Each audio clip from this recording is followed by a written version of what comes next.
Uh, I'm really excited to introduce Linsley Medlin.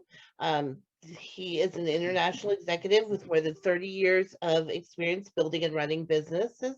He holds a Bachelor of Arts in Economics and an MBA in Marketing, both from Rutgers University, as well as a graduate marketing certificate from SMU Cox School of Business in Dallas, Texas.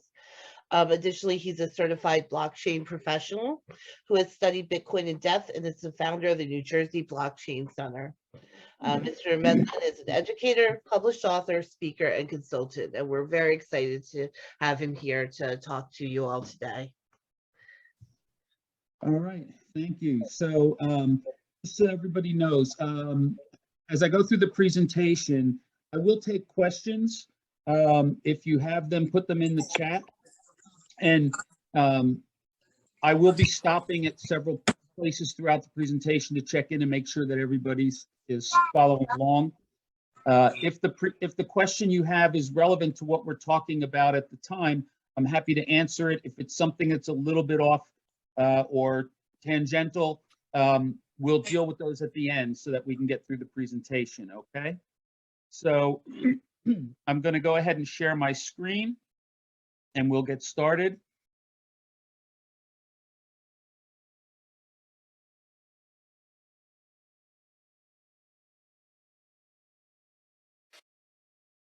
Okay. So just so that you know, I'm not a developer. I'm not a technology person per se. I mean, I work a lot with technology. My background is really operations. And so I'm going to explain a lot of this without too much technology, but a little bit of technology, just so you can understand and appreciate it. But I do teach these, I teach classes at several places, and I do a lot of these presentations for libraries and other groups. We are talking about cryptocurrency and Bitcoin, so standard disclaimer, I'm not making investment advice or telling anybody, you know, that you should buy cryptocurrency or anything. I'm just trying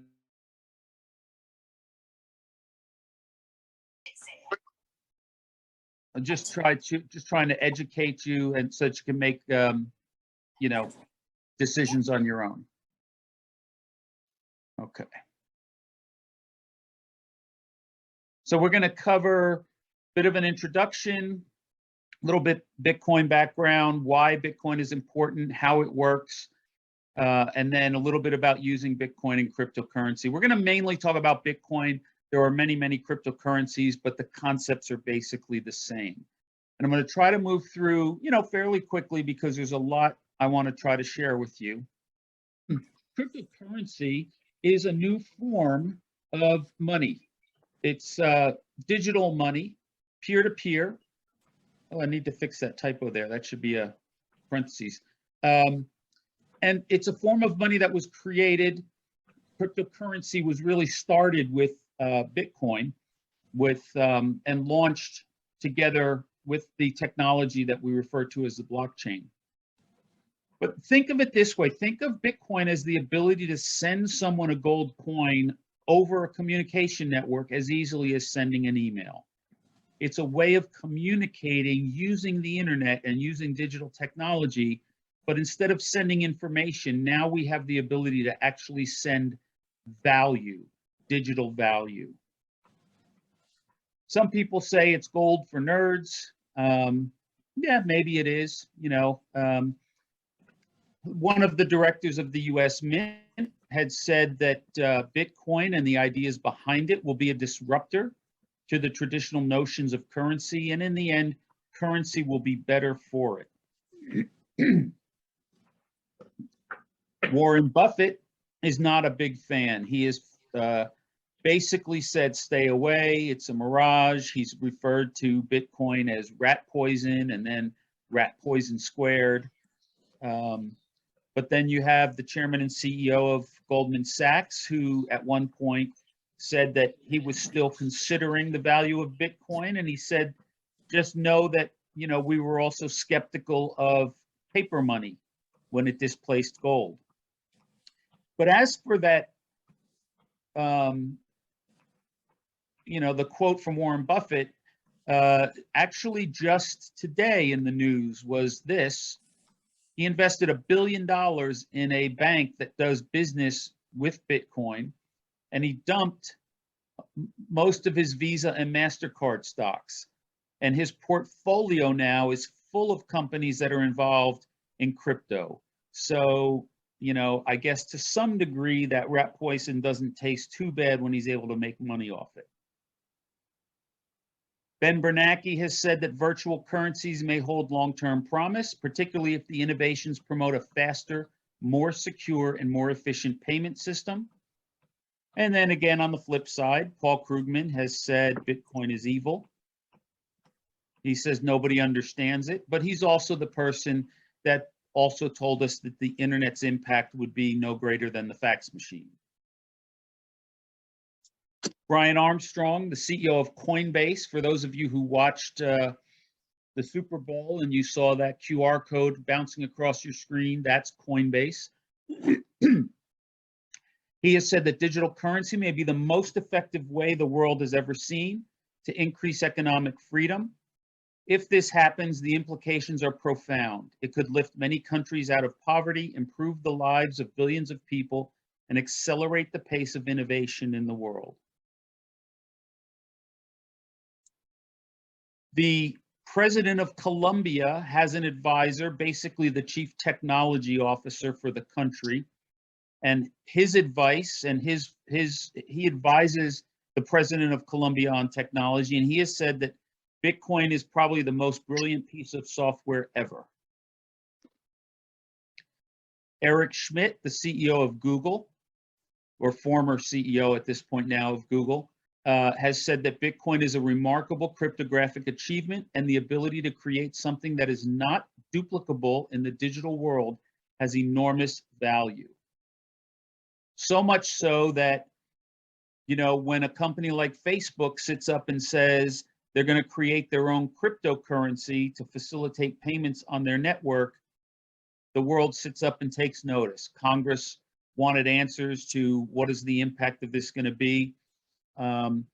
Personally, I would never use a cryptocurrency issued by Facebook, but the point is, you know, some people will want to use Zuckbucks, but whether you like it or not, it caused people to pay attention and to understand this is something that's going to be significant.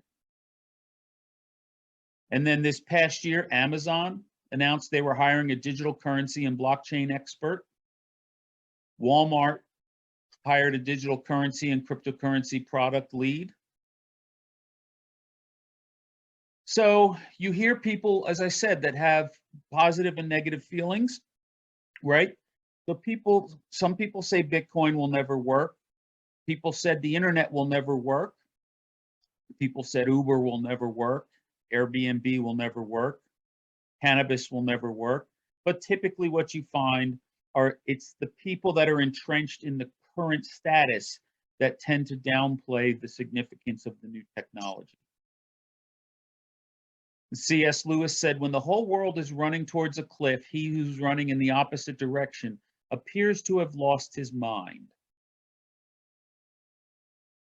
So Bitcoin has actually been operating for over 13 years. It's never been hacked, and its network has never been shut down.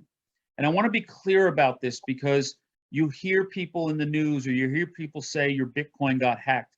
I want you to understand that the network that operates Bitcoin has never been hacked, and it has never been shut down. It is the largest, most secure computer network the world has ever seen, okay? If you took the amount of computing power that Google has globally, it makes up less than 1% of the computing power of the entire Bitcoin network around the world, okay? All right, everyone with me so far? All right. So I like to say that you don't understand Bitcoin because you think money is real. And almost all of our money, US dollars, over 90% of it literally does not exist in any tangible form. So you've got some money in your pocket, you've got some money in your couch, you've got some money, coins under your seat of your car. That's tangible money. The money in your bank account, that's not tangible. That's just an entry on a ledger at the bank. It's just in a spreadsheet. It's just a number in a computer. Because when you send money to your friends using Venmo or anything else, a little truck doesn't drive up to your bank and take a $20 bill and drive it to the bank across town. All they do is update the ledger on the computer. The difference is Bitcoin is 100% non-tangible. It's completely digital. And that's the difference. But you're already dealing with digital money. All of these wire transfers, when you use Visa, MasterCard, PayPal, that's digital. And if you think Bitcoin is just thin air, wait until you hear where the government got the $1.9 trillion from that they decided they were going to start spending. That's right, it was produced out of thin air. And the first step to understanding Bitcoin is understanding fiat money. Once you understand how money works, you'll understand why Bitcoin matters.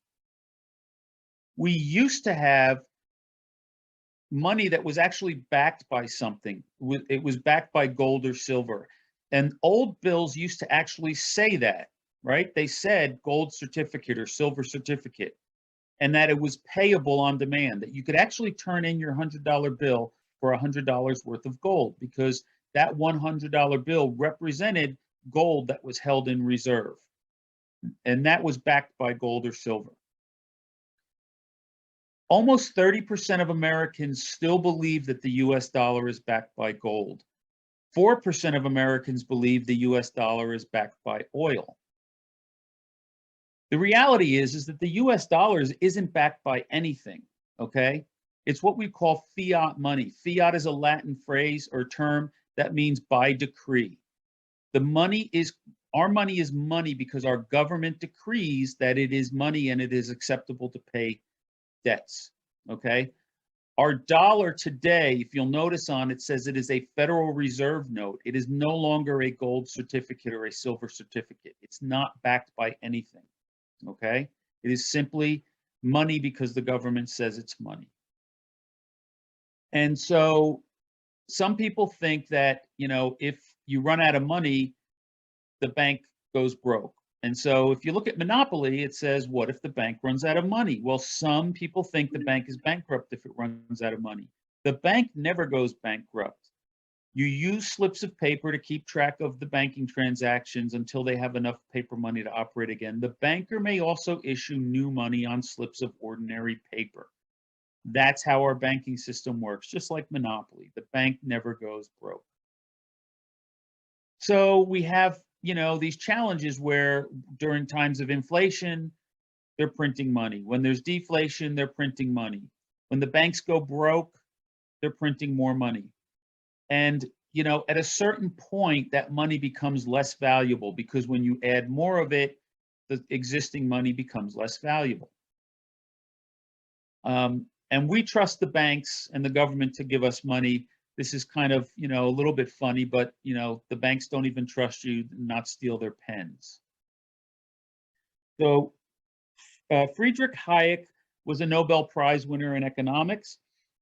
And he says, I don't believe we shall ever have good money again before we take it out of the hands of government. We can't take it violently, but what we can do is by some sly roundabout way, introduce something that they can't stop. And Milton Friedman, another Nobel Prize winner in economics, said this back in the 90s. So that I think that the internet is going to be one of the major forces for reducing the role of government. And the one thing that's missing, but that will soon be developed, is a reliable e-cash, a method whereby on the internet you can transfer funds from A to B without A knowing B or B knowing A. The way in which I can take a $20 bill and hand it over to you, and there's no record of where it came from. And you may get that without knowing who I am. That kind of thing will develop on the internet, and that will make it even easier for people to use the internet. And that's what we're talking about, electronic cash. Thinking about the ability to do everything you can do with cash, but doing it digitally. And this quote, banking establishments are more dangerous than standing armies. Well, that's because our founding fathers understood the challenges of central banks and how banks could be dangerous to a government's and a society. So Saifuddin Amos, in his book, The Bitcoin Standard, says a few things. Says, while Bitcoin is a new invention in the digital age, the problems it purports to solve, namely providing a form of money that is under the full command of its owner and likely to hold its value in the long run, are as old as human society itself. He goes on to say, people's choices are subjective and there is no right and wrong choice of money. There are, however, consequences to choices. Human civilization flourished in times and places where sound money was widely adopted, while unsound money all too frequently coincided with civilizational decline and societal collapse. Hyperinflation is a form of economic disaster unique to government money. There was never a good example of hyperinflation with economies that operated a gold or silver standard. So in October of 2008, an anonymous programmer who went by the name Satoshi Nakamoto left a white paper on a blog, and it was titled Bitcoin, a peer-to-peer electronic cash system. And this was when he described a system for electronic transactions without relying on trust. When we deal with money transfers, we place a lot of trust in the institutions that are taking care of recording those transactions for us. There are banks and other financial institutions and credit card companies all sitting in the middle of those transactions, keeping records and keeping ledgers of all of these transactions, and we have to place a lot of trust in them. This is now an electronic cash system where we don't have to place trust in a third party or a middleman. So the Bitcoin network actually launched in 2009, and the first Bitcoins were issued. And the major thing that this solved was a problem that cryptographers had dealt with for many years called the double spending problem. And the double spending problem basically is, how do you know with digital money that somebody hasn't spent that same money with two different people? If you spend a Bitcoin or a digital dollar, you have to be able to know that that dollar or that Bitcoin wasn't already spent with somebody else. That's what they call double spend. And solving this double spend problem created this concept of digital uniqueness. Because in a digital world, we have many, many things where we can create multiple copies. And that's a good thing. You want to share pictures with your friends, or music or movie files, or a Word document, or something else that's digital. When you share those are digital copies, okay? And you can create as many copies as you want. And that's great. That works well in a digital world, but not in a digital world when you're talking about cash. If you can make copies of digital cash, that effectively is the same thing as counterfeiting, and then that digital dollar or that Bitcoin or that digital currency would have no value. Bitcoin solved that problem. Now, some people will say, yeah, but Bitcoin's used for illegal transactions and people are buying and selling illegal things. To which I will reply that the currency that is used by far around the world and is favored by criminals for criminal activity is and will continue to be the US dollar.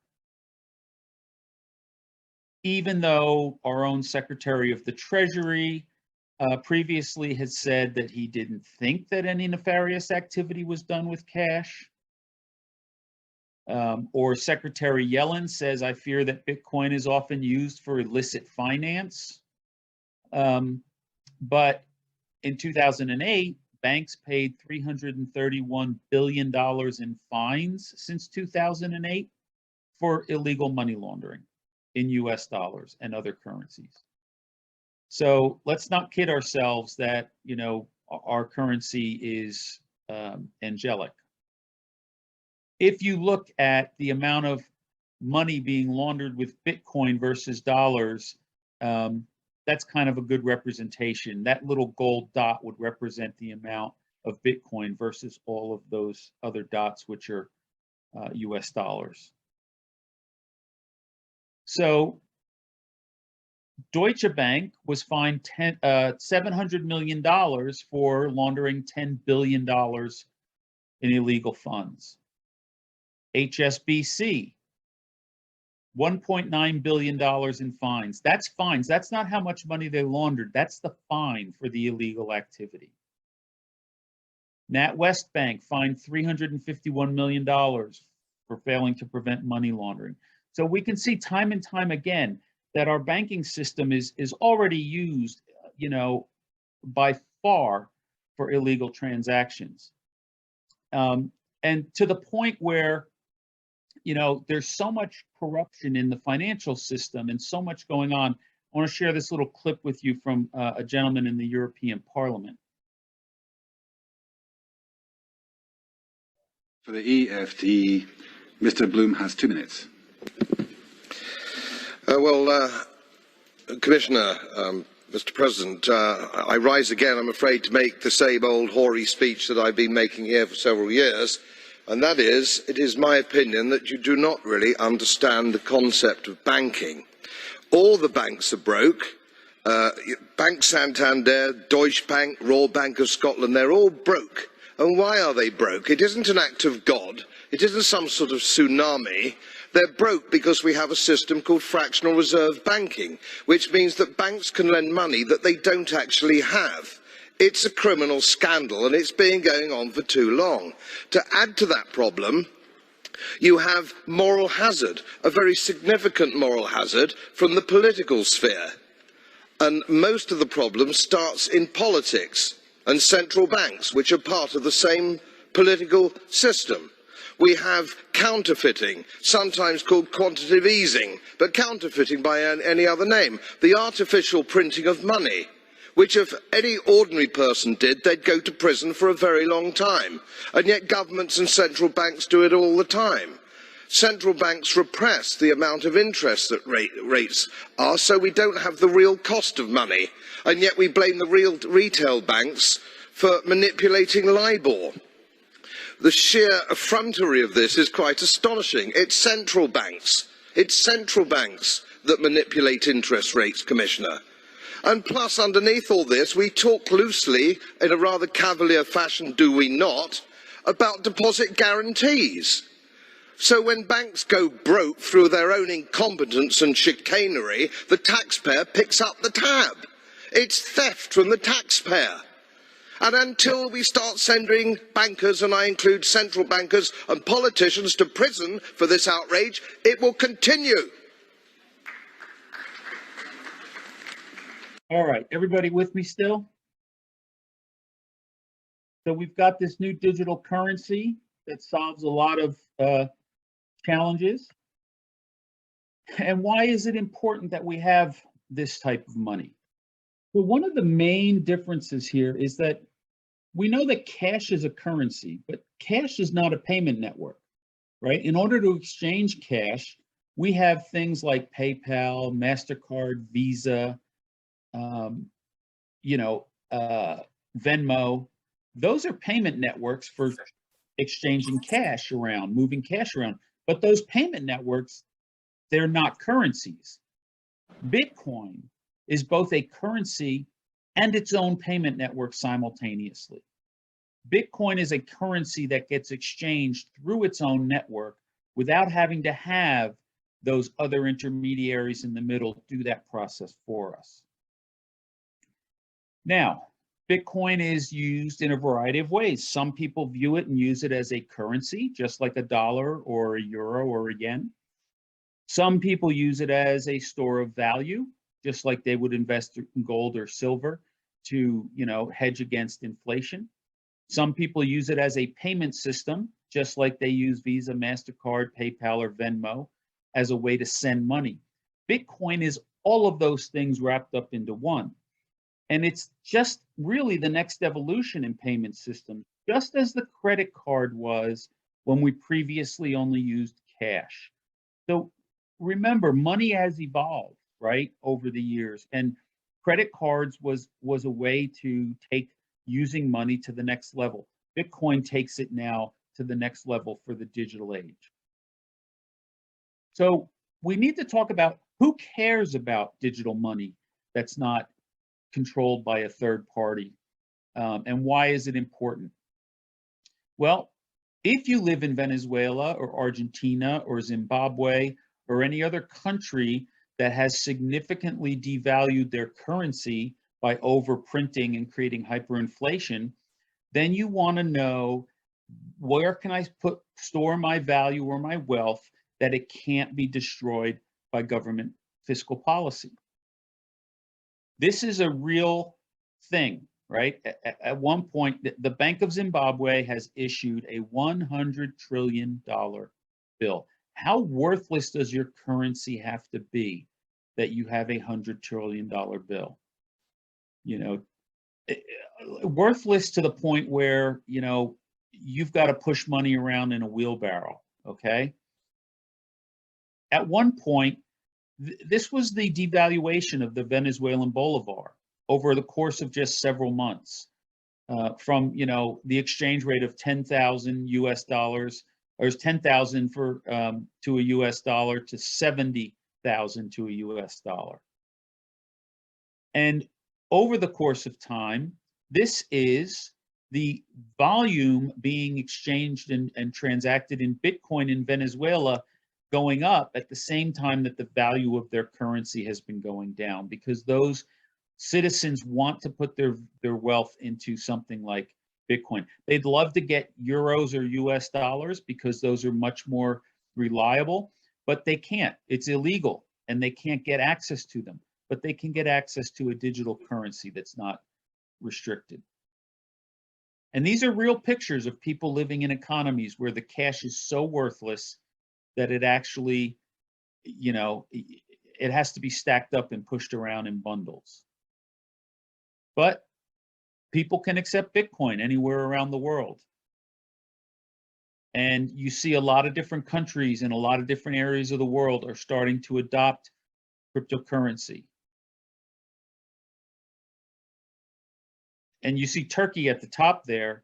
No surprise right now, Turkey's their lira is going in the toilet too. It's being destroyed by their government. And in the US, people accept Bitcoin as well. And the creator of Bitcoin has said the root problem with conventional currency is all the trust that's required. The central bank must be trusted not to debase the currency, but the history of fiat currencies is full of breaches of that trust. And it's not just the rest of the world. It happens to us too. Over the last 100 years, the US dollar has lost 95% of its value. And this is what happens as you print money and generate inflation. It's really a hidden tax, because what you can buy with that money becomes less and less, because it takes more of that money to buy the same stuff. So the value of that money goes away. And so a dollar 100 years ago is only worth about a nickel today. And we'll laugh if you look at some of these prices, but those of us that are a little bit older remember some of this stuff. It wasn't that long ago that you could go to the university and not come out with a bunch of student loans because it costs so much. Who else cares? Well, if you lived in Cyprus when they did the bank bail-in, if you're not familiar with a bank bail-in as opposed to a bailout, it's when they closed all the banks because the government had to repay loans to the European Union. And they closed the banks for about a week. You couldn't get your money out of the bank. You couldn't go to the ATM. And when the banks reopened, everybody was poorer because they basically took a percentage off the top of everybody's bank account, took that money to repay loans. And if you had your money in the bank, all of a sudden you had less of it because the government confiscated it.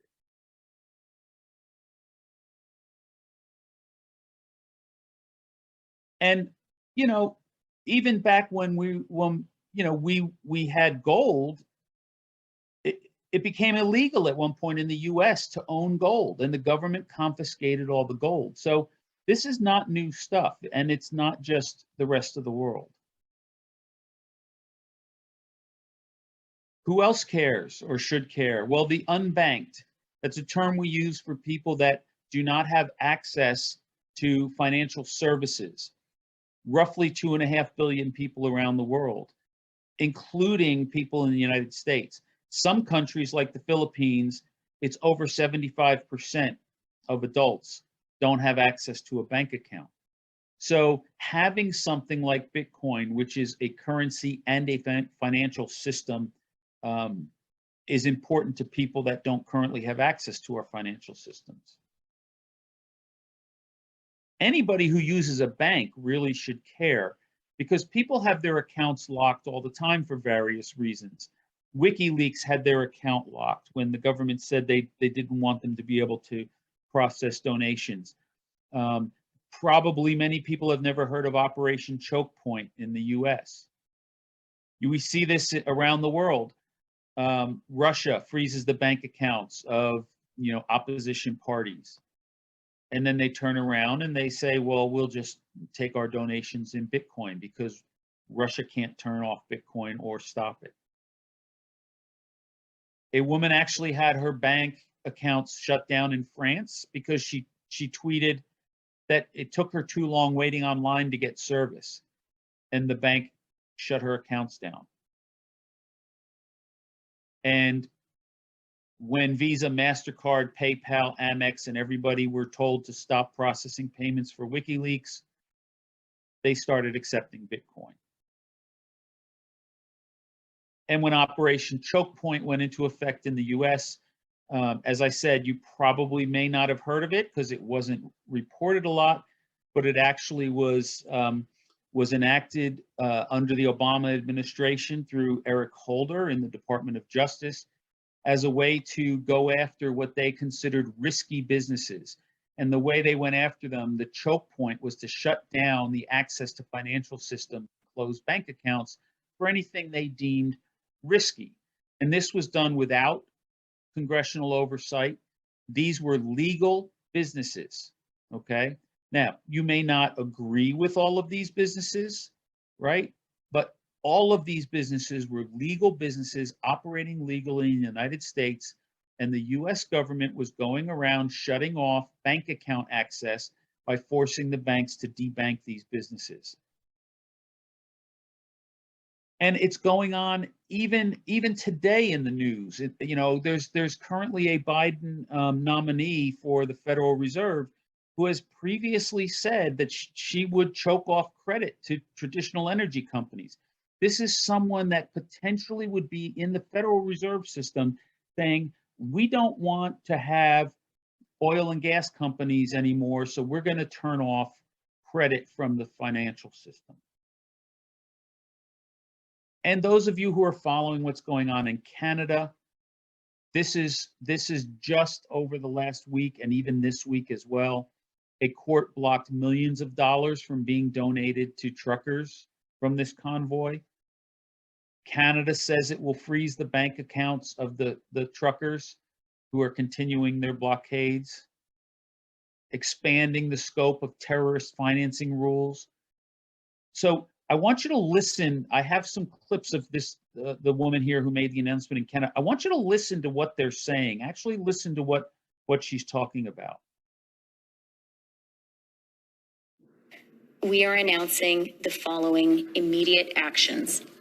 First, we are broadening the scope of Canada's anti-money laundering and terrorist financing rules so that they cover crowdfunding platforms and the payment service providers they use.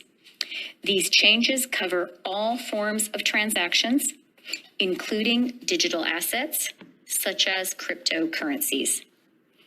The illegal blockades have highlighted the fact that crowdfunding platforms and some of the payment service providers they use are not fully captured under the Proceeds of Crime and Terrorist Financing Act.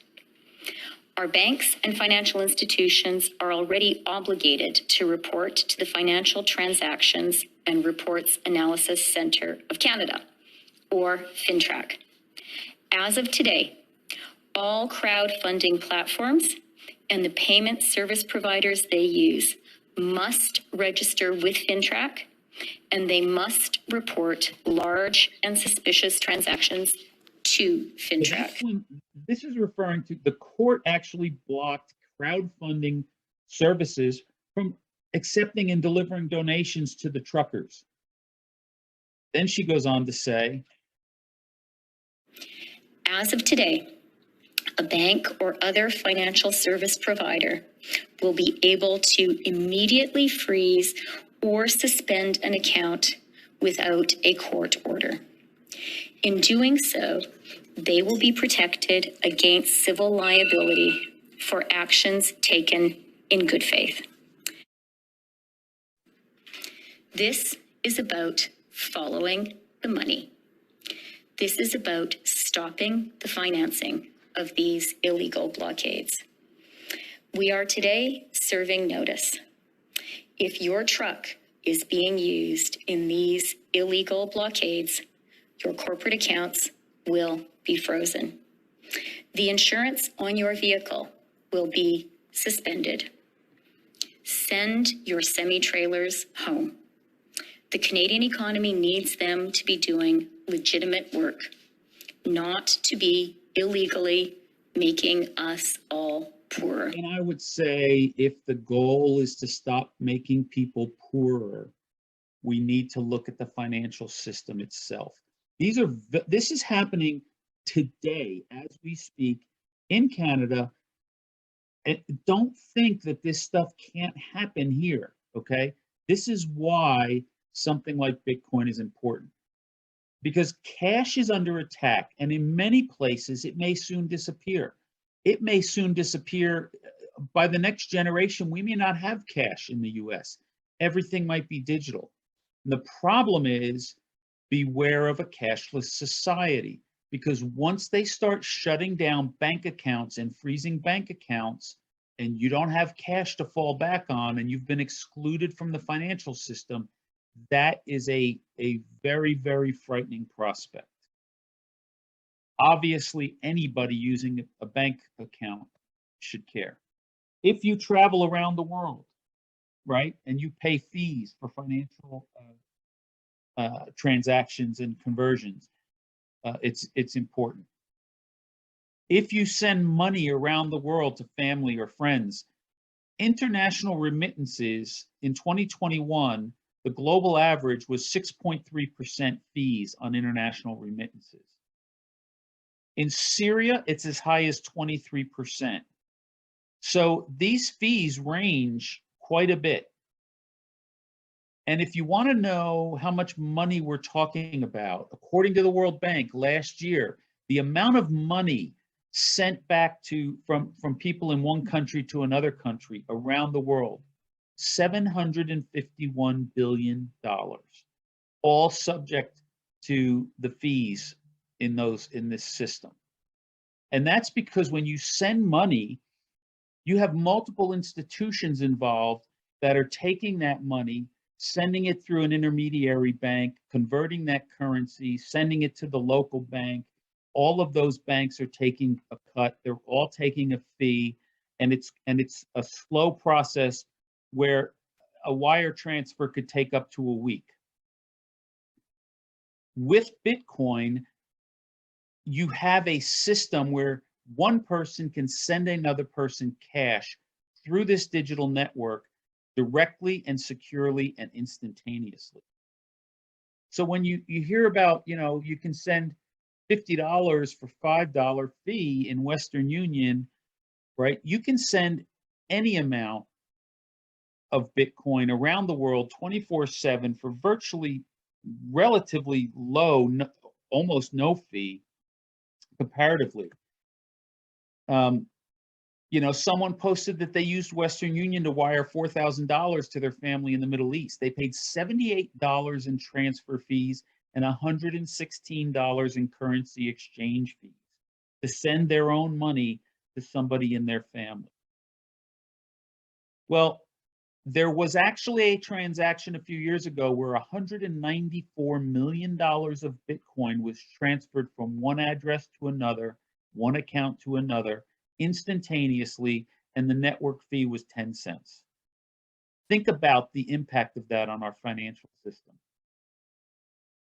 So everyone should care, because having this type of currency and this kind of ability to send money in a digital age affects all of us.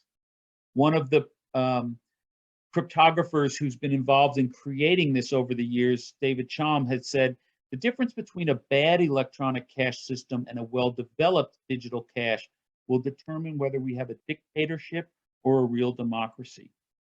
Digital cash being issued through the government, where everything is surveilled and they can shut off your accounts, is completely different than digital cash being sent directly from person to person that can't be stopped, which allows us the freedom to transact. And Bitcoin isn't alone. There are many, many other cryptocurrencies for many other reasons. But if you understand the reasons and the concepts and why this stuff is important, all of these other types of cryptocurrencies can serve different purposes. Okay. There looks like there's a question in the chat. I can't see it, but is it something we need to address right now?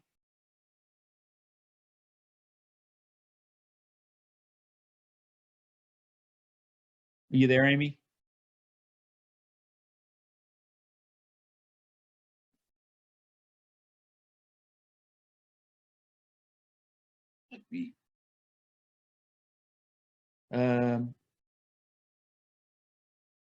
Do these fees include opening account in wallet companies or any step relative to like what? Which fees are you referring to? If you want to unmute yourself to ask the question.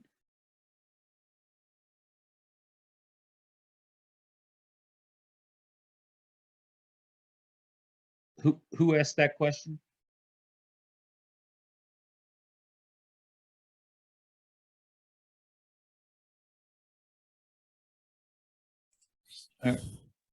Yeah.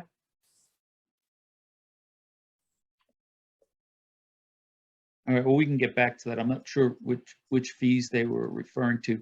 So let's get back to the presentation. So let's talk about how this stuff works.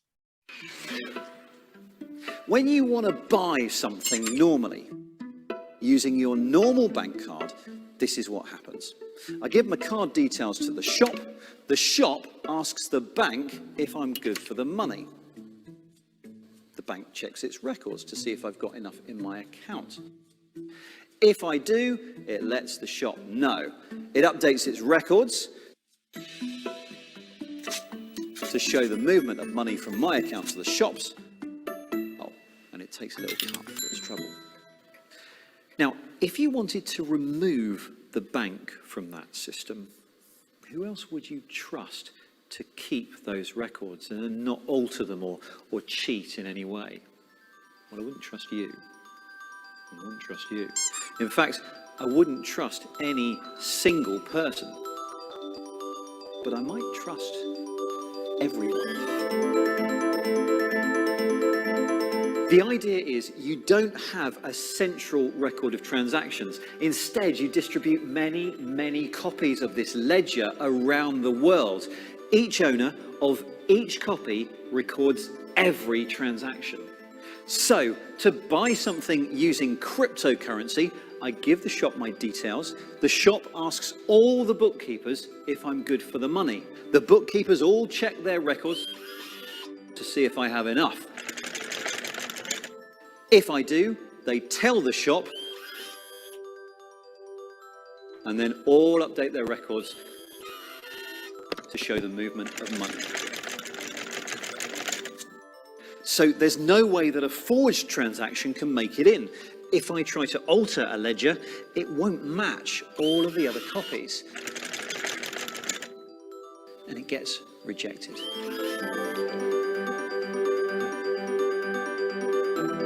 Oh, and one of them, at random, will be given a reward of some newly created cryptocurrency. This is how cryptocurrencies work. And remember, all of these bookkeepers, all of these ledgers, they're not actually people, they're computers. Lots of computers. So the concept here that we're talking about is that we're talking about the blockchain, which is the technology that powers Bitcoin. And the blockchain is simply a shared accounting ledger that keeps track of all these transactions and who has what.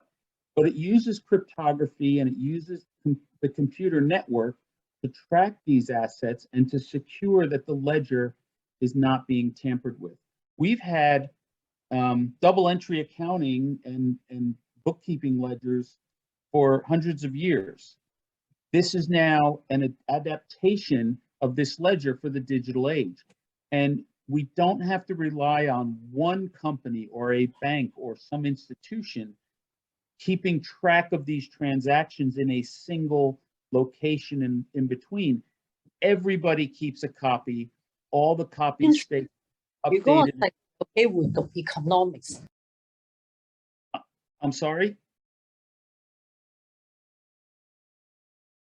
So that's what we're talking about. We're talking about a shared accounting ledger across many, many computers on the network, which is prevented from being tampered with. So if you think about a spreadsheet like Excel, you know, you update numbers, but as you update numbers, it updates the numbers in the spreadsheet. It only shows you the current information. A ledger, on the other hand, like a checkbook ledger, actually contains all of the transactions from beginning to the end. So you can see the movement of funds. You can reconcile and see, and you'll know the truth of why the current balance is the way it is. All right. You don't erase the history in the ledger. You just add new transactions to it.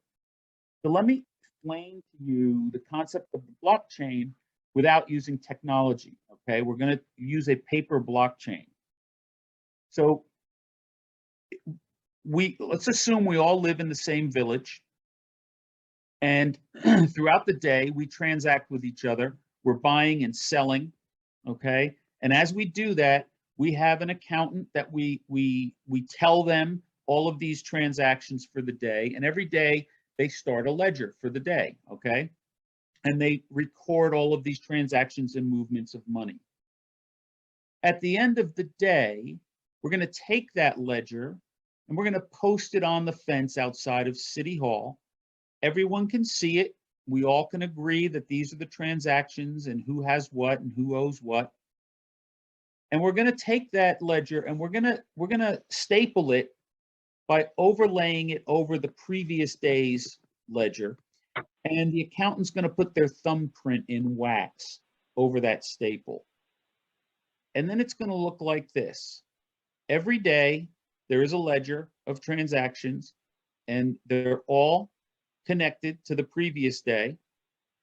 And you can tell that they haven't been tampered with, because if somebody were to try to replace or tamper with any particular day or any transaction, you'd see it. And the wax thumbprint is the verification that that's the official ledger that was put up by the accountant. If you tried to tamper with that, it would be evident. Everyone would know that it was tampered with. And we're doing this digitally. And so we're simply using the network of computers, and we're using cryptography instead of a wax thumbprint to reconcile and secure these ledgers. Okay. There are some questions in the chat. Let me hold on. Linsley, how does it keep track of all the cryptocurrencies in the blockchain? And when new cryptos are added, are there multiple blockchains? One of the participants asked. Yes. So a blockchain is a ledger, and every currency will have its own ledger.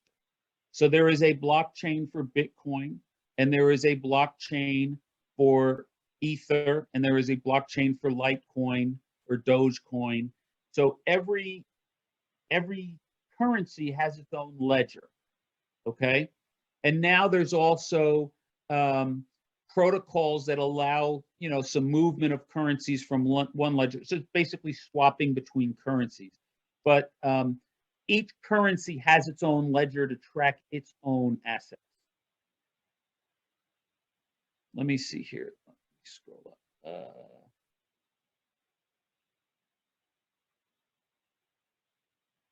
Read something about the process of conducting a transaction. You need to have ETH or BIT an account in companies like Wire. So, okay, so we'll talk a little bit about that later on. So, all right. So let me explain. This is the part where I'm going to give you a little bit of the technology so you understand how this ledger is protected from tampering.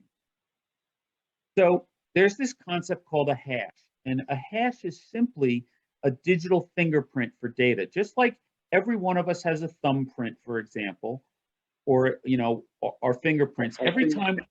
Every time we use a fingerprint, you're going to get the same fingerprint for the same individual, right? It's unique to us. So if you have data, it also has a unique fingerprint, and that's called a hash. And this hash, it's an algorithm that takes this data input and creates this digital fingerprint. The key here is that the same input will always be the same output. So just like the same thumb always gives you the same thumbprint, the same data will always give you the same digital fingerprint, okay? And so hashing creates this digital fingerprint. And this is what I'm talking about. This is an example of a cryptographic hash using one of the specific algorithms. And if you put this text in that says this is a text, you're going to get a hexadecimal string representing that data. That's the digital fingerprint for that data. If you change that data by changing the capital T to a lowercase, then the data is no longer the same. The input has changed. Therefore, the fingerprint for that data has changed. So there is a new cryptographic hash representing that data. And this hash represents any kind of data.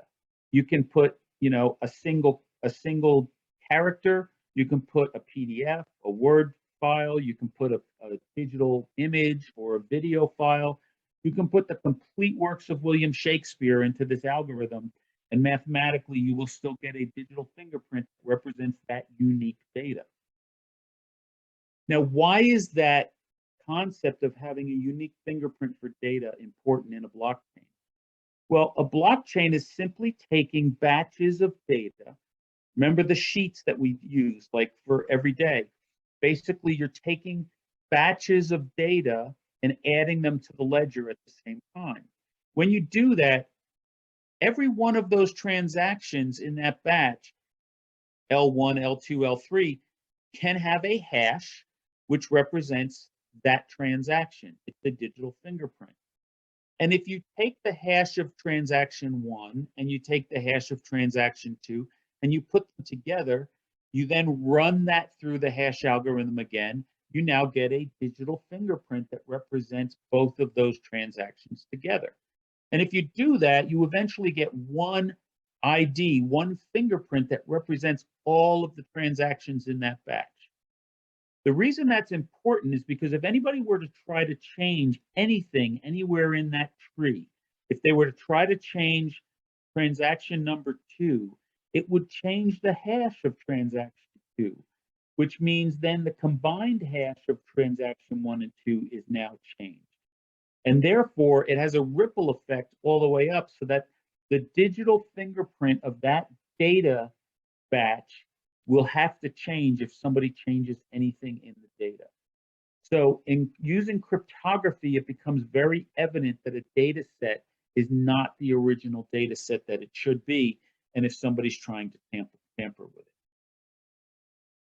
And that's important because when we create these batches, which we call blocks, we link them together. That's where the chain part comes from.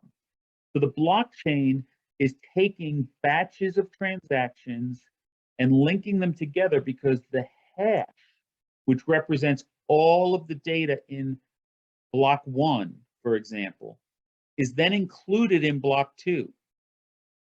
And then block 2 is completely hashed to include all of the transactions, and it includes the hash of block 1.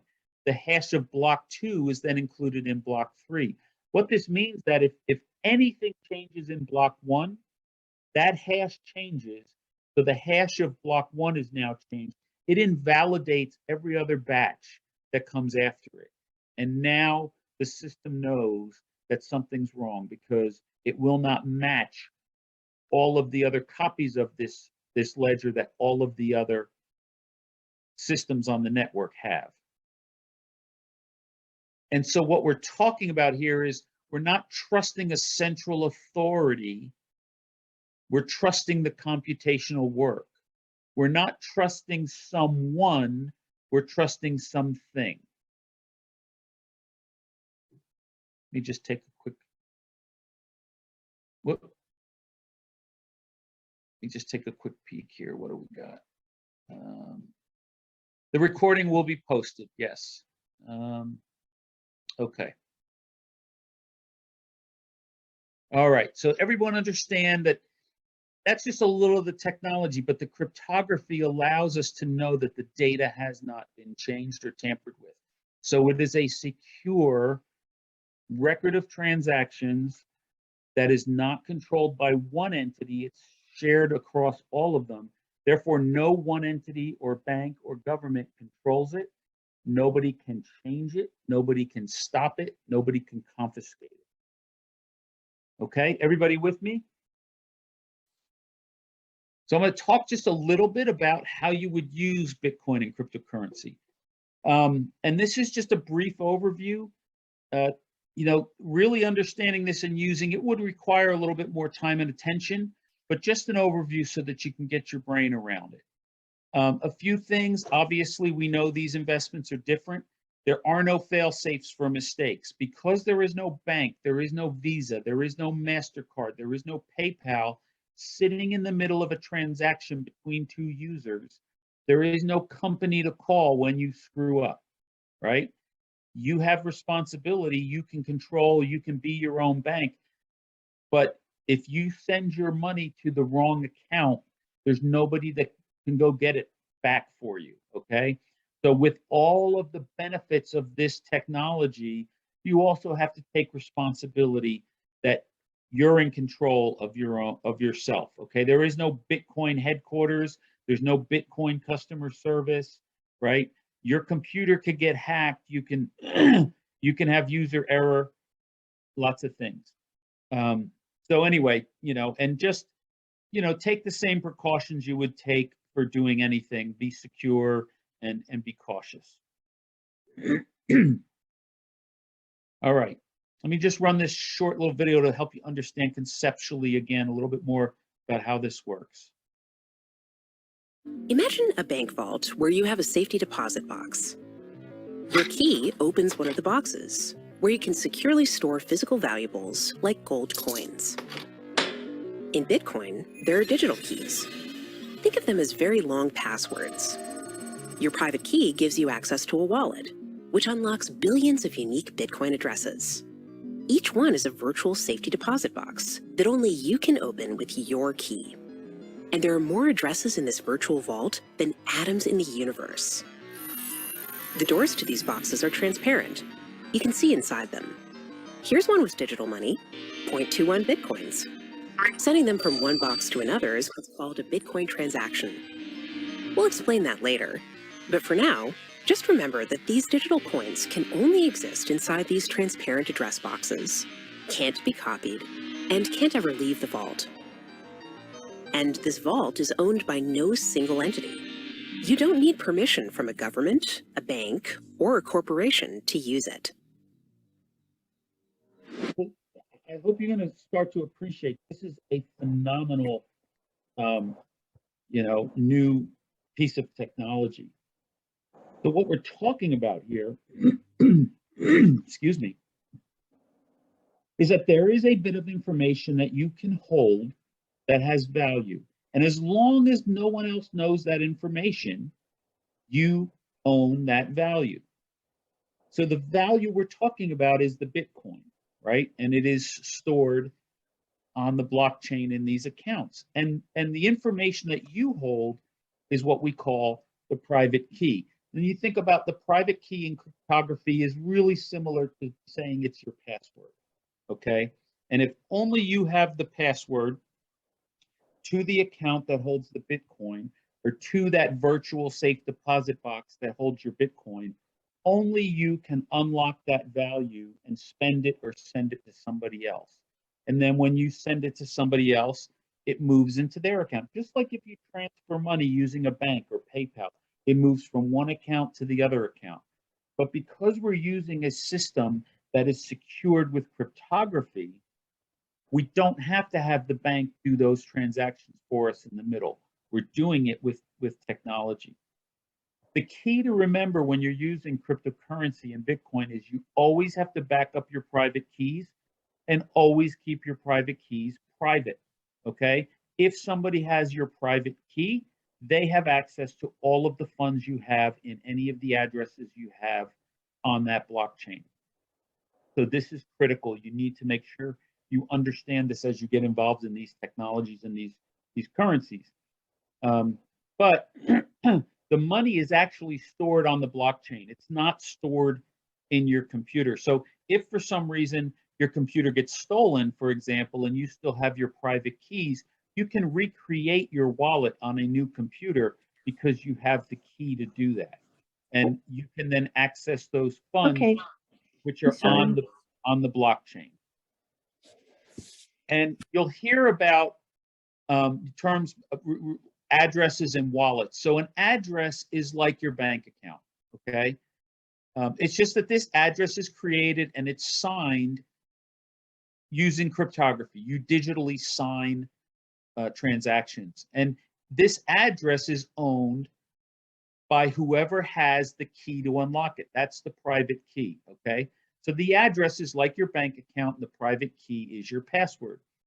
Your wallet, your cryptographic or your cryptocurrency wallet or your Bitcoin wallet is simply the software that holds and manages your addresses and your keys.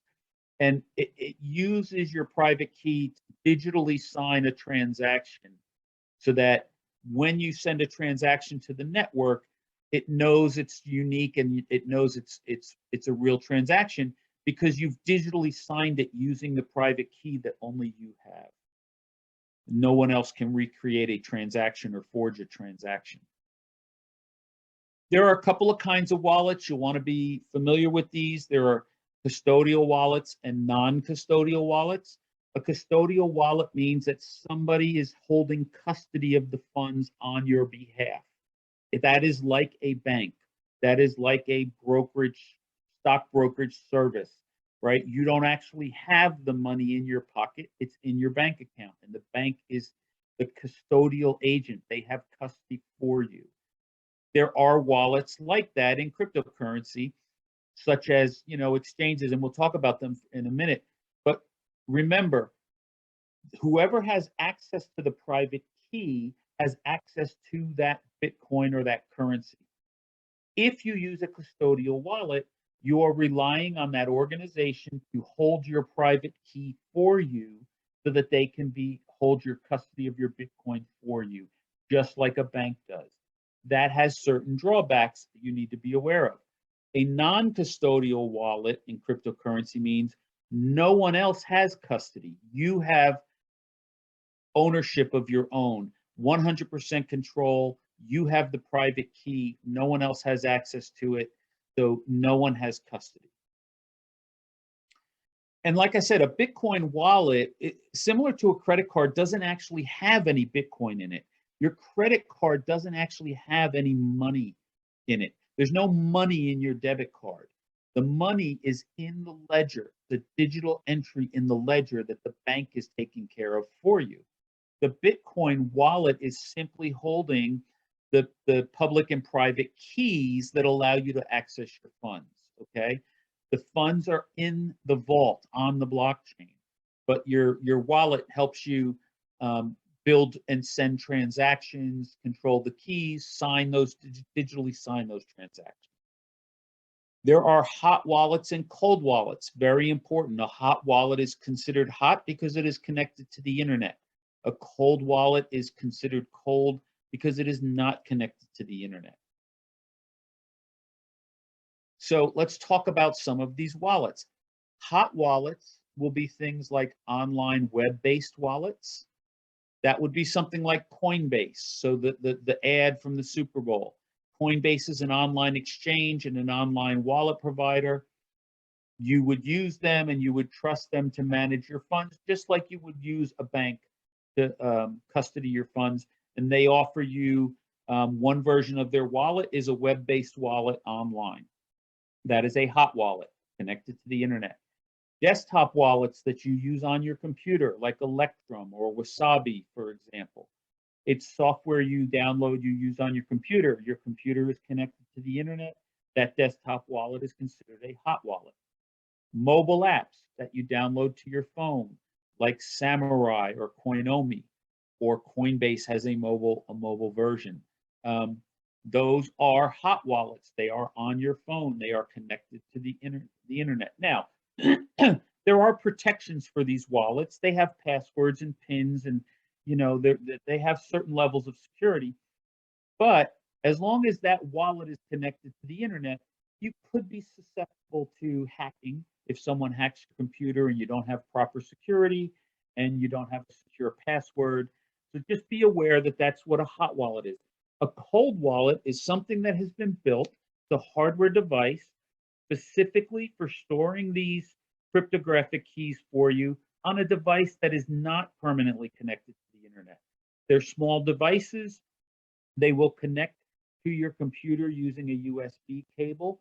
And they only have to connect in order to digitally sign the transaction for you, and then you disconnect them. But even when they're connected by the USB, there is additional firewall software between your computer and the device. They're very, very secure. The Ledger, the Trezor, the Keep Key, these are some of the most popular hardware wallets, which are cold wallets. So you have wallets, you have addresses, you have your accounts. So how do you get Bitcoin? Well, you can get paid in Bitcoin. Excuse me, like Andre said. So let's say you do freelance creative design, or you do data entry or whatever. You may be working remotely. You might be working for a company that's located in Europe or Asia. And if they have the capacity to pay you in Bitcoin or other cryptocurrencies, you could simply do that. You just provide them with your wallet address. You can get Bitcoin at a Bitcoin ATM, or even at many Coinstar machines now have been upgraded. If you go to the grocery store, you drop your spare change in the machine, and it tells you have $30 worth of money. Instead of just getting cash back, you can now actually get that paid to you in the form of Bitcoin into your digital wallet.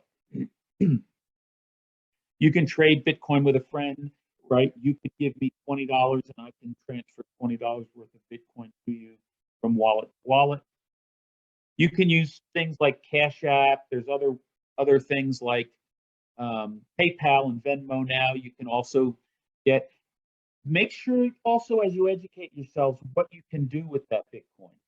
With certain apps like PayPal and Venmo, you can't withdraw it from PayPal and Venmo to another wallet. For example, you can't send it to your hardware wallet. you can just basically send it using that app. So that, you know, some things where, yeah, you have access to Bitcoin, but it's a little more restricted. So you don't have complete control to do as much as you'd like. So just be aware of what limitations there may be. And you can get it, Bitcoin and other cryptocurrencies, on online exchanges. An online exchange is simply the cryptocurrency equivalent of Charles Schwab, for example, when you buy and trade stocks. There's an exchange online. People offer to sell, people offer to buy. The exchange matches buyers with sellers. It gives you the market rate for, you know, if you're trading Bitcoin for Litecoin or Bitcoin for euros, or all of these different currencies. It basically operates the same way. It's a market.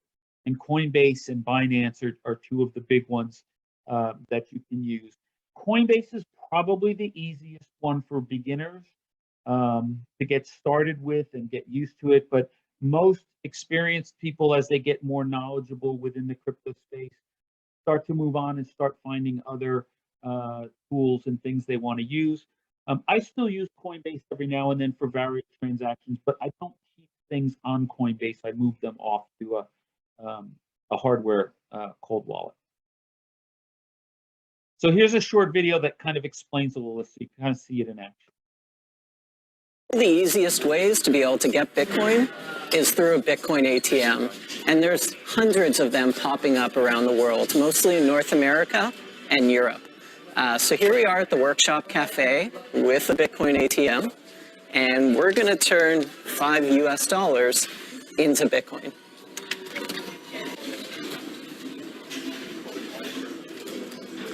So they're doing an identity verification, which sends a code to my phone, and then I have to type this code into here to verify that this is my phone number.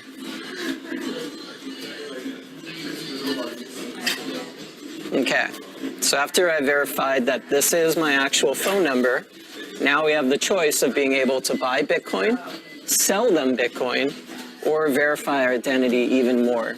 If I want to verify my identity even more, that means I can buy more than $1,000 worth of Bitcoin. So here we're going to buy some Bitcoin. Okay, and now it's asking, do I have a Bitcoin wallet?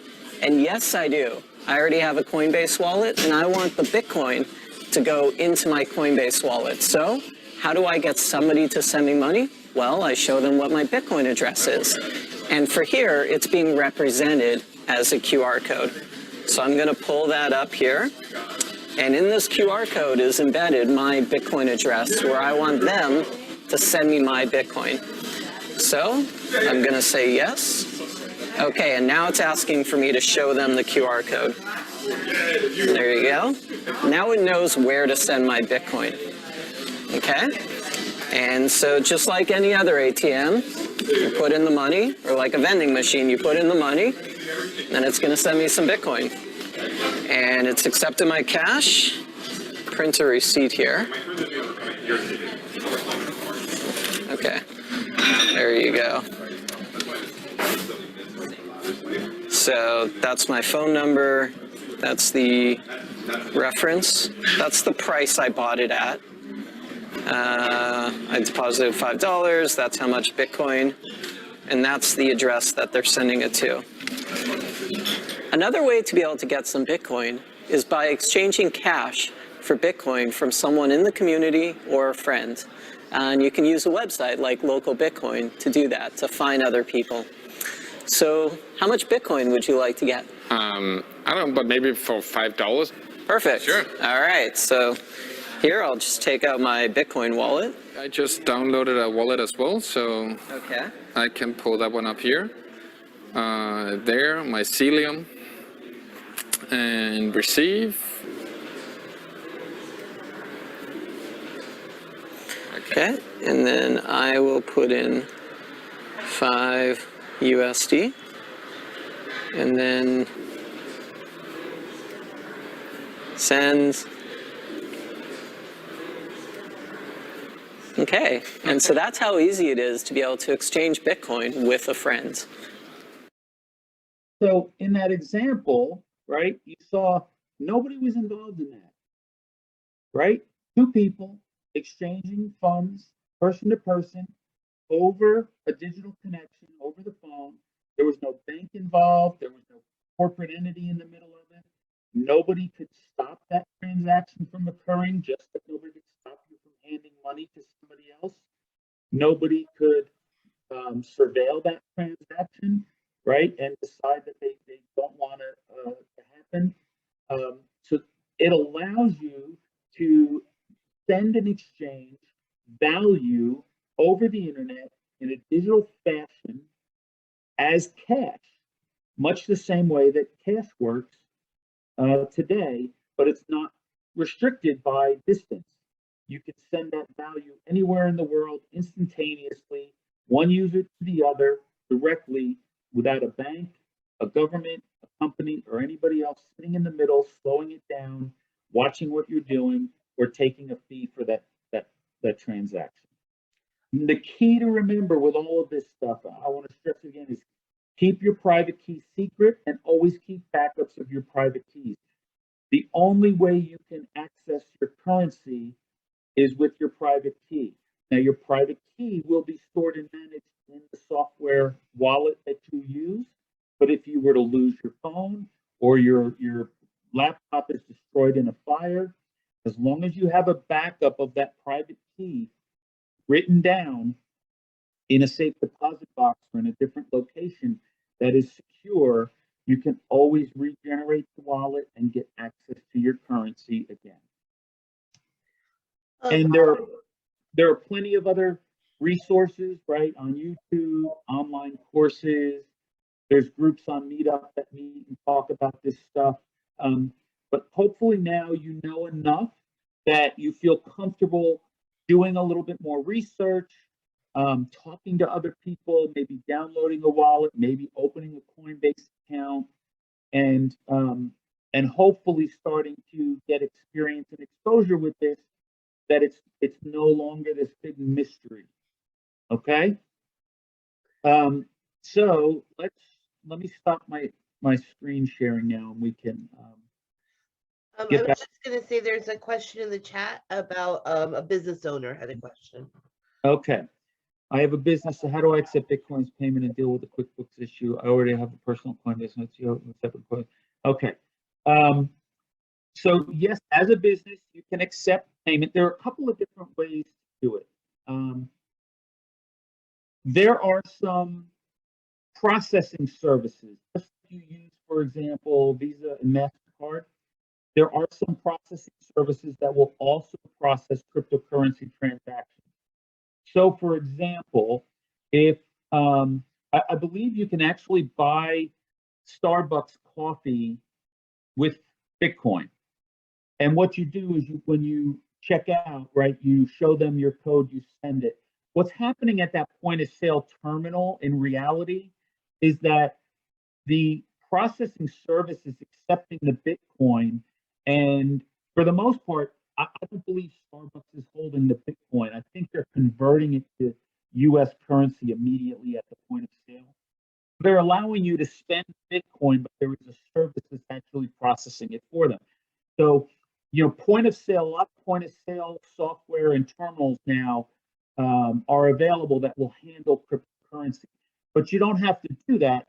You can take it directly. So if you have your own personal account, I would say that if you have an account for your business and an account for personal, keep them separate, just like you would your normal bank accounts.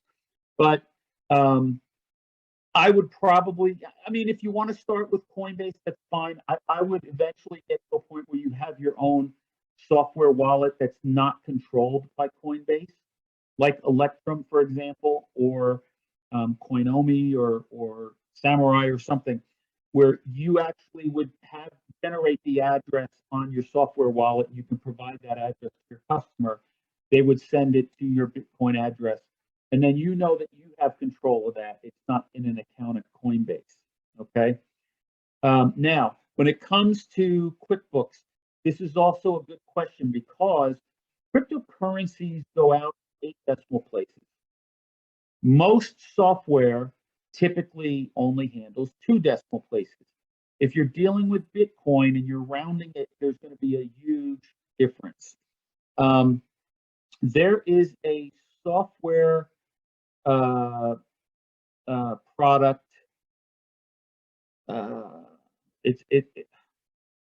Off the top of my head, I'm drawing a blank. But you can search for, there are software products that will integrate with things like QuickBooks and some other things that will allow you to handle cryptocurrency, and do your bookkeeping.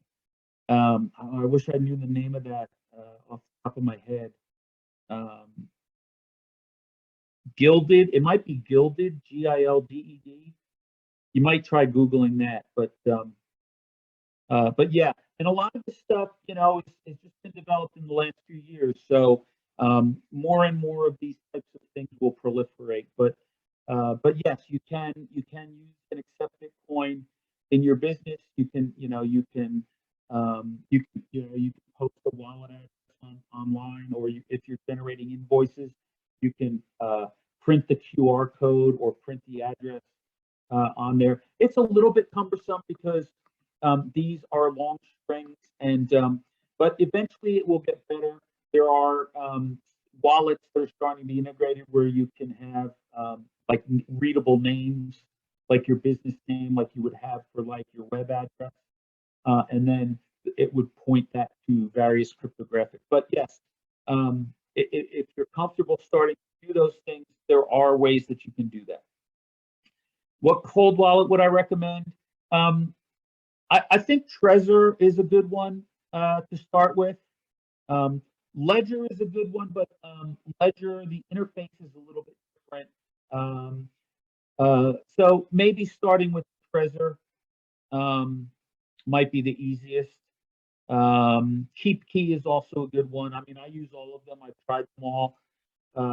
Ledger, Trezor, KeepKey are all good. They're all pretty solid. They all have integrations to desktop software, and many of them now have integrations directly to exchanges like Binance or Coinbase, so that you can sign your transactions digitally.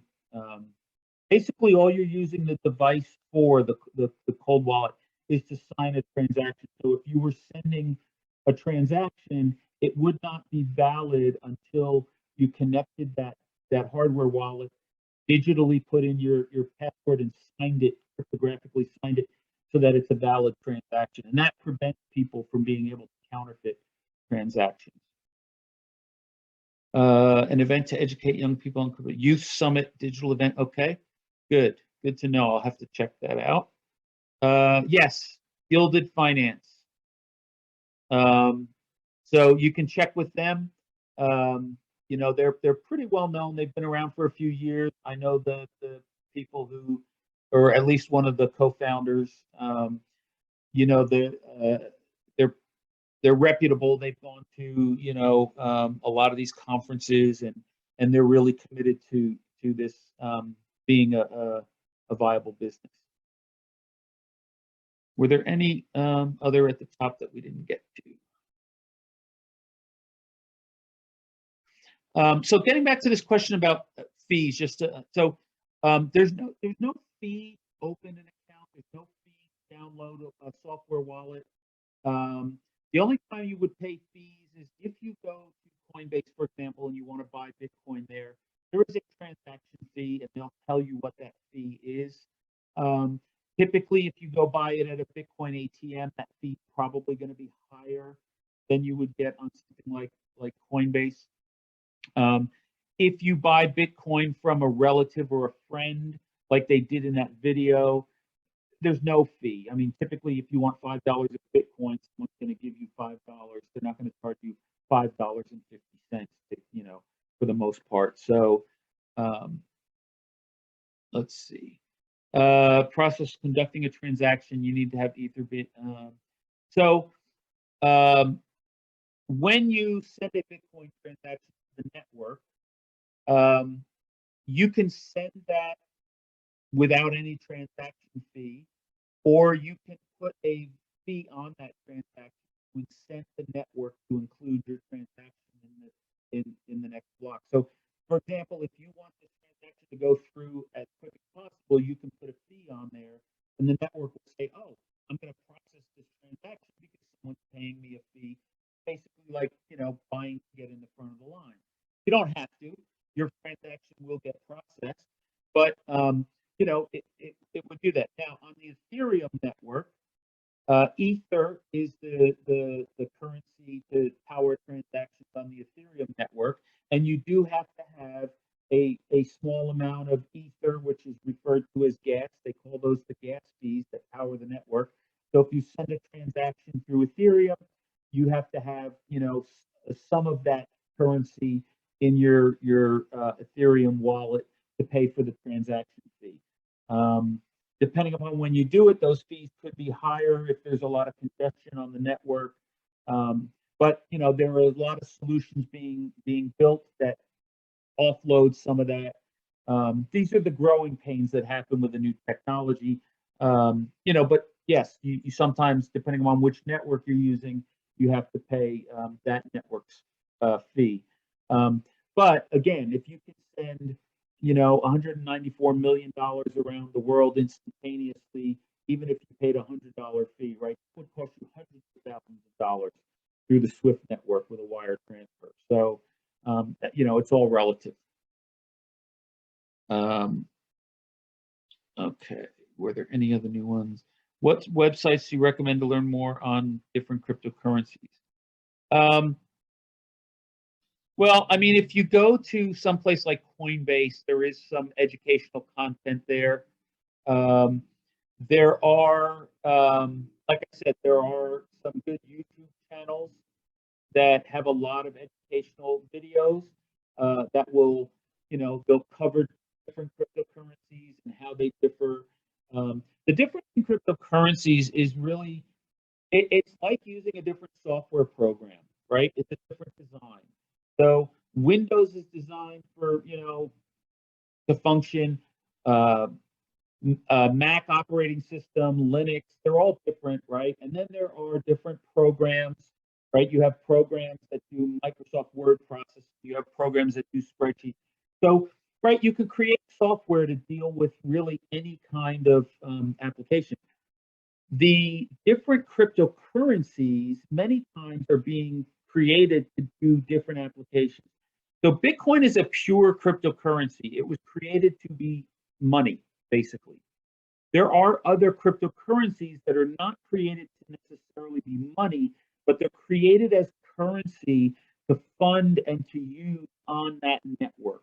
Almost like when you go to Chuck E. Cheese, right? You can't use your money. You buy the Chuck E. Cheese coin and then you put it in. Or you go to the arcade, you buy the arcade coin, and it gives you access to all of those services. So some cryptocurrencies are currencies on a network that is doing something specific. It might be financial transactions. It might be storage, buying and using storage on the cloud. Whatever it is, they may have their own token or currency to transact in that network. So you would just acquire that currency, use it, and then if you were done and you didn't need it, you could exchange that currency for Bitcoin or some other, or US dollars or something else, just like you would exchange currency. I don't have any specific thoughts on Solana.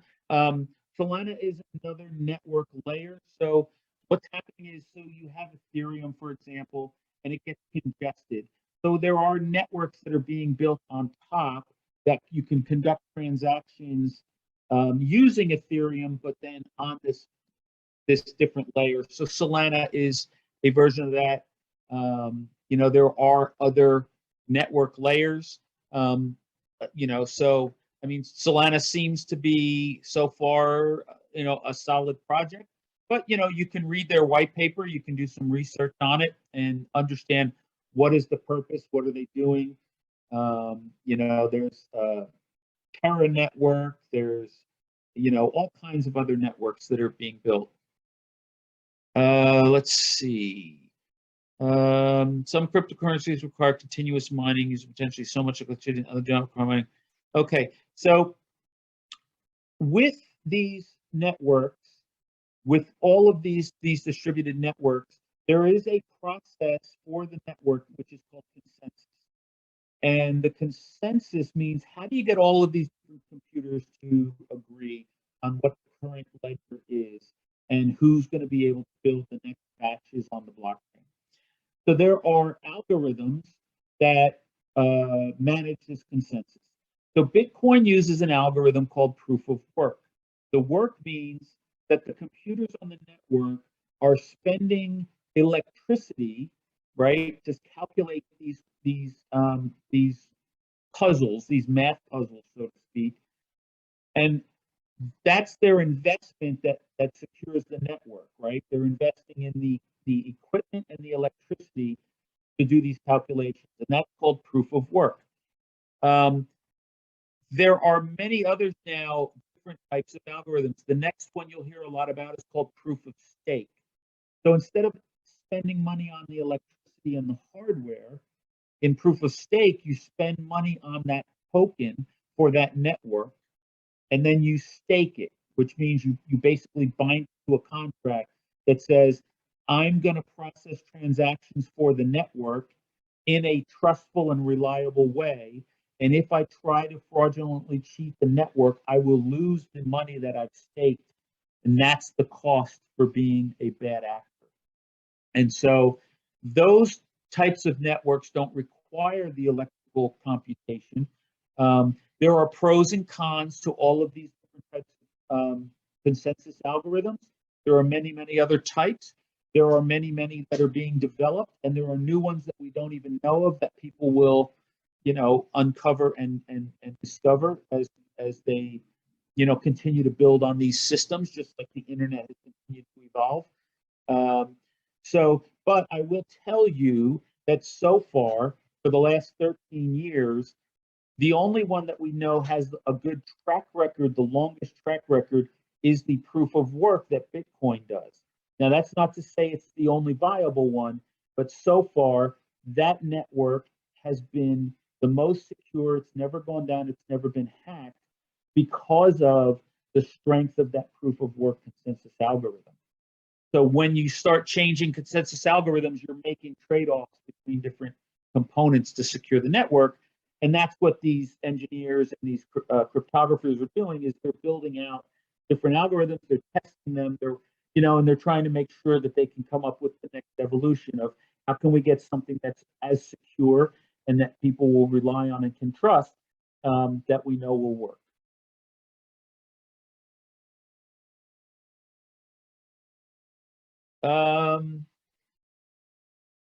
I don't really have all of the links handy because many of the videos that I've presented are snippets that I've trimmed from longer videos or documentaries. So I don't have links where I can share those specifically. But this recording will be up on the YouTube channel for the library. So, if you download the recording, you could probably use some software and clip out, trim out what you need. Okay, any other questions? I hope this has given you enough understanding that now some of this mystery around what is it. Okay, so it is digital. Bitcoin is digital currency. Cryptocurrencies are digital currencies. They are 100% digital, but they are secured using cryptography and using a vast network of computers that means that everyone is securing and keeping the ledger, not one single entity. So we don't have to trust a bank or a company or some other entity. Everybody is trusting the math and the computations, and they're trusting the technology.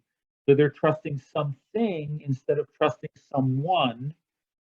And it allows us to effectively deal with each other through the internet in a digital age with a currency that can be exchanged in much the same way that you exchange cash person to person without anybody else in the middle of that transaction. It's a remarkable achievement, and it's a remarkable breakthrough. And I think we will start to see the benefits of this 30, 40, 50 years. We'll still be reaping the benefits of this technology. Given the many, oh wait, do you use any buy limit orders for crypto? Yes, all of the things basically that you can do with stocks. Most of these exchanges, you can do the same thing. They have versions of trading tools that you can do. They give you the charts, the graphs. You can see the order books. You can put in stop limit orders. You can do all of those things. So as you get further comfortable, you can start. So there are many people that do that. They trade in cryptocurrencies just like you trade in foreign currencies or you trade in stocks, and you can buy and sell, and you can automate that trading. Given the many digital currency available, what is the requirement to create one? You can create one yourself. You just have to use the code. Coin is open source. Most of these currencies are open source. So some cryptocurrencies were created because they took the core code of Bitcoin, they downloaded it, they decided to change it, and for whatever reason, however they wanted, and then they created a new coin. Litecoin is a different version of Bitcoin that uses the Bitcoin core code. You could take any open source software code that's provided on the internet, download it, or you can use Ethereum, right? Using smart contracts, you can mint or create your own currency. Whether or not that currency has any use or value, I mean, it's all market driven, right? But you can see people have created, coins just for fun. So if you're in an educational environment and you want to create your own token or your own coin to use and to test and to play around with, right? It doesn't really have any value because it's not traded on an exchange for any other kind of money. That's fine, but if it serves your purpose, you can do that. The software code is there, and we've you can be a 12-year-old kid who's smart and knows how to do coding and knows how to work with this stuff, and they can have it done in a half hour. Any other questions before we wrap up?